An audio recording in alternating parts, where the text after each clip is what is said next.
अनुसूचित जाति विकास योजना के अंतर्गत चालू वित्त वर्ष 2020-21 के दौरान जिला को 145 करोड़ 57 लाख रुपए के बजट का प्रावधान किया गया है, जिसके अंतर्गत तृतीय त्रैमास के अंत माह दिसंबर 2020 तक जिला में संबद्ध विभागों द्वारा 45 करोड़ 95 लाख से अधिक की राशि व्यय की जा चुकी है।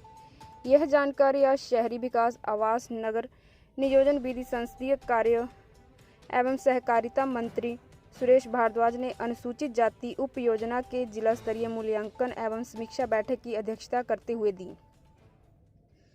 उन्होंने बताया कि अभी तक कुल व्यय प्रतिशतता 31.57 रही है तथा केंद्रीय प्रायोजित कार्यक्रम के अंतर्गत जिला के लिए 15 करोड़ 94 लाख 70 हजार रुपये का बजट प्रावधान में है, जिसके तहत तृतीय त्रैमास के अंत माह दिसंबर 2020 तक जिला के संबद्ध विभागों द्वारा 2 करोड़ 40 लाख रुपए से अधिक की राशि व्यय की गई है। उन्होंने बताया कि अनुसूचित जाति उप योजना के तहत किए गए बजट प्रावधान को दिशा निर्देशों के मुताबिक अनुसूचित बाहुल क्षेत्रों में ही खर्च करें, ताकि उसका से ज़्यादा लाभ अनुसूचित जाति बाहुल क्षेत्रों को प्राप्त हो सके और उनका उत्थान सुनिश्चित हो सके। उन्होंने बताया कि अनुसूचित जाति के 40% से अधिक आबादी वाले क्षेत्रों में सड़क, स्वास्थ्य, खेल, सिंचाई, पेयजल, भवन निर्माण, शिक्षा आदि क्षेत्रों में विभिन्न योजनाओं के तहत बजट का आवंटन किया जाता है। आज शिमला जिला कल्याण समिति की बैठक हुई है और दोपहर बाद जो है वो जो अनुसूचित जाति से संबंधित जो है कल्याण समिति की बैठक है, जिसमें शिमला ज़िला का जो बजट एलोकेशन होता है उसके बारे में जो है वो बैठकों का आयोजन किया गया। शिमला ज़िला की कल्याण समिति ने लगभग 83 करोड़ रुपए के बजट को जो है वो अनुमति प्रदान की है। ये बैठक 2019 जुलाई में हुई थी, लेकिन कोविड-19 के कारण 2020 में बैठक नहीं हो पाई, जो फरवरी 2021 में जो है वो आज संपन्न हुई है। और 2019 और 20 का बजट जो दोनों बैठकों में कल्याण कार्यों के लिए भी और शेड्यूल कास्ट कंपोनेंट का भी उसे आज पारित किया गया है। कल्याण समिति की बैठक में शिमला जिला में जहां पर गृह निर्माण के लिए जो है वो धन का आवंटन किया गया है, वहीं पर जो है वो छात्रवृत्ति जो है वो दिव्यांग बच्चों को विवाह के लिए, ऐसे अनेक कंपोनेंट्स हैं जिसमें जो है ये पैसों का आवंटन जो है वो किया जाता है। इसी प्रकार से एससी कंपोनेंट के अंतर्गत भी सारे शिमला की विभिन्न क्षेत्र जहां पर अनुसूचित जाति की जनसंख्या 40% से अधिक है, उनको एससी कंपोनेंट के अंतर्गत जो बजट एलोकेशन होती है उसमें सड़क निर्माण के लिए, हेल्थ के लिए, एजुकेशन के लिए, आपके स्पोर्ट्स के एक्टिविटीज़ के लिए और जल शक्ति विभाग को पीडब्ल्यूडी की सड़कें बनाने के लिए, भवन बनाने के लिए जो है पैसों का आवंटन जो है किया जाता है। अधिकांश विभागों ने कोविड-19 की स्थिति के बावजूद जो है वो एलोकेटेड जो बजट है उसे व्यय कर दिया है और बहुत सारे काम जो हैं वो कंप्लीट हो चुके हैं।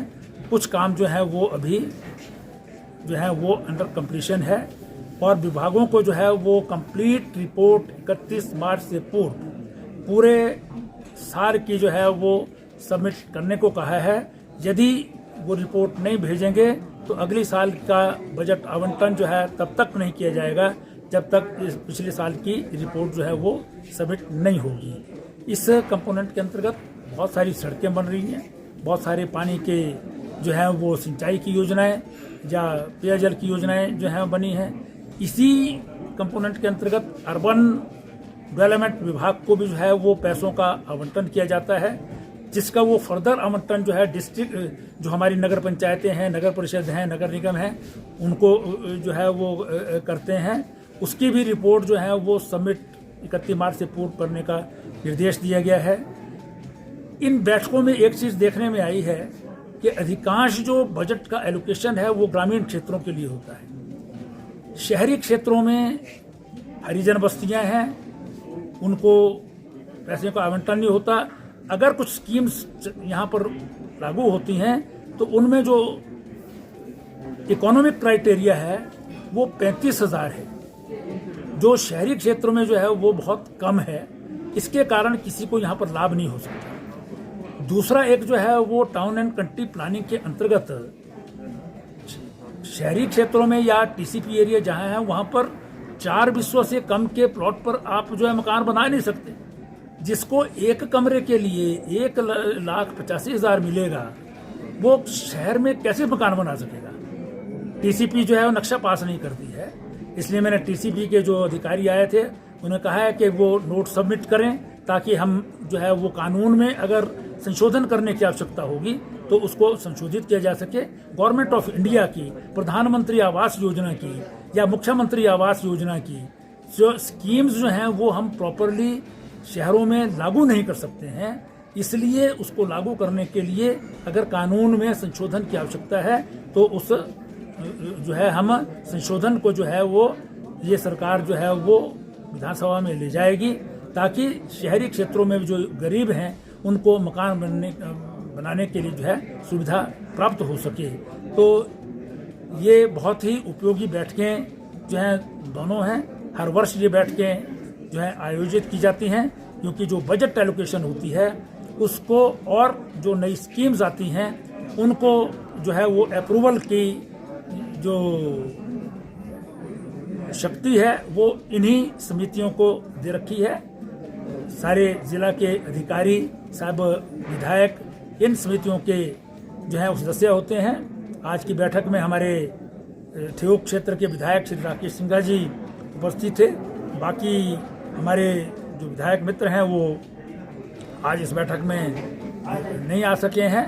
तो मेरा सबसे निवेदन रहेगा कि ये बैठकें बहुत उपयोगी बैठकें हैं और विधायक मित्रों को भी अपने क्षेत्रों में जो है वो काम करने के लिए गरीब लोगों को इन योजनाओं का लाभ पहुंचाने के लिए इन बैठकों में अगर उपस्थिति हो तो उससे जो है वो सबको जो है सरकार को भी एडमिनिस्ट्रेशन को भी जो है वो सहायता मिल सकती है और जनता को प्रॉपर तरीके से जो है वो हम लाभ पहुंचा सकते हैं। Thank you.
मेला मेला मेला हिमाचल ट्रेड फेयर मेला आपके शहर में शुरू हो चुका है। यहाँ आपको एक ही छत के नीचे मिलेगा आपकी जरूरत का हर सामान।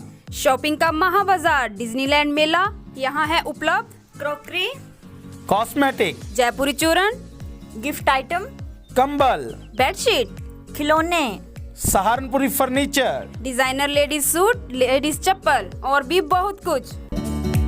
बच्चों के मनोरंजन के लिए झूलों का महाकुंभ और साथ में खाने पीने के स्टॉल भी उपलब्ध। तो जल्दी करें, मौका छूट ना जाए। पहले आए पहले पाएं। ट्रेड फेयर प्लेस, नजदीक डाकघर बटोली, भरबोट साहब रोड, मैदपुर, उन्ना, हिमाचल प्रदेश। हमारा संपर्क सूत्र है 9813433304।